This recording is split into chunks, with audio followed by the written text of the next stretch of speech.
India versus Sri Lanka first T20 మ్యాచ్కి అంతా సిద్ధమైపోయింది. ఇక వీరిద్దరి మధ్యన హెడ్ టు హెడ్ చూస్తే ఇప్పటివరకు 29 మ్యాచ్లు జరగగా అందులో 19 మ్యాచ్లు ఇండియా గెలిచింది. అందులో కేవలం 9 మ్యాచ్లు మాత్రమే శ్రీలంక గెలిచింది. ఒకటైతే నో రిజల్ట్. ఇక పిచ్ రిపోర్ట్ విషయానికి వస్తే ఇనీషియల్లీ ఈ పిచ్ అనేది గ్రీన్ గ్రాస్తో టాప్ పై ఉంటుంది.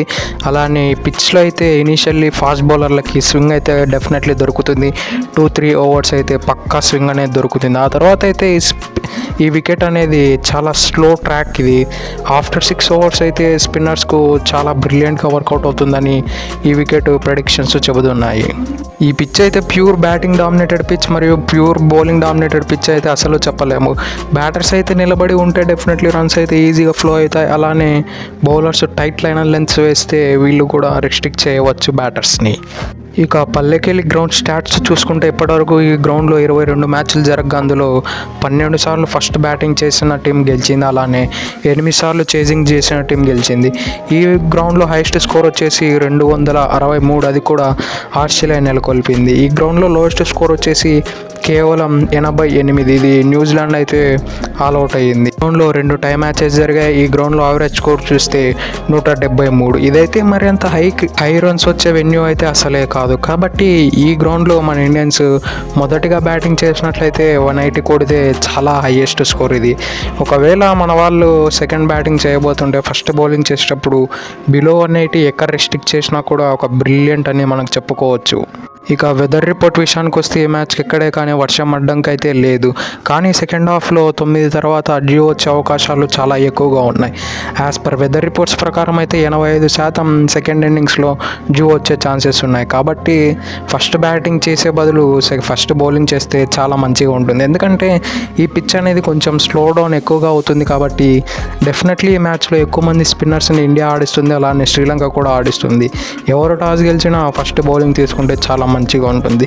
ఎక్కువ స్పిన్నర్స్ ఆడించడం వల్ల డిసడ్వాంటేజ్ ఏంటంటే ఇఫ్ ఇన్ కేస్ సెకండ్ ఇన్నింగ్స్లో డ్యూ వచ్చినట్లయితే బాల్ వెట్ అయితే అసలు బాల్ గ్రిప్పే కాదు. స్పిన్నర్లకు అయితే అది చాలా కష్టం.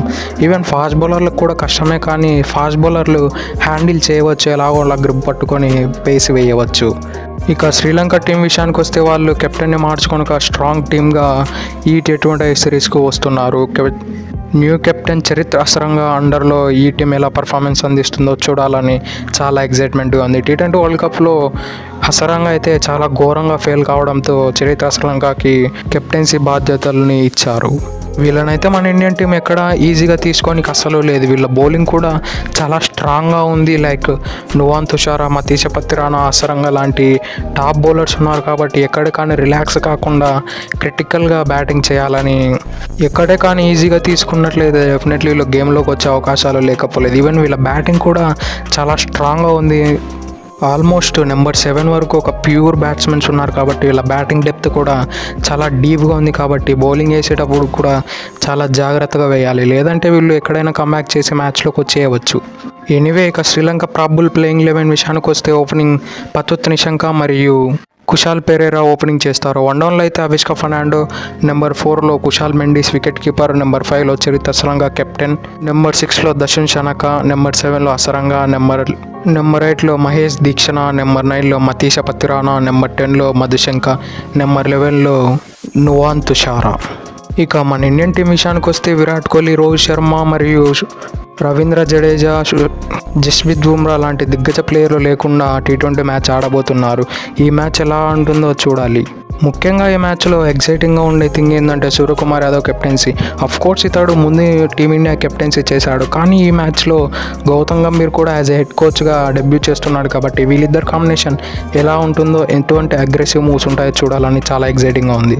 అలానే ఇప్పటివరకు అర్థం కాని విషయం ఏమిటంటే నెంబర్ 3లో పంట్ కంటిన్యూ అవుతాడా లేదంటే సూర్యకుమార్ యాదవ్ నెంబర్ 3లో ఆడతాడా అనేది చాలా కన్ఫ్యూజింగ్ విషయం ఉంది. అలానే శివం దుబేను కూడా అప్ ద ఆర్డర్ పంపిస్తే చాలా బాగుంటుంది. ఎందుకంటే ఇతడు పేసర్లను ఆడడానికి చాలా ఇబ్బంది పడుతున్నాడు. ఇతడు స్పిన్నర్లకైతే ఈజీగా ఆడతాడు. అది మనం చాలాసార్లు చాలా సందర్భాల్లో చూసాం. కాబట్టి లేకపోతే శివం దుబేని పక్కన పెట్టి సంజు శాంసన్ యాజ్ ఎ ప్లేయర్గా ఆడించినా చాలా బాగుంటుంది.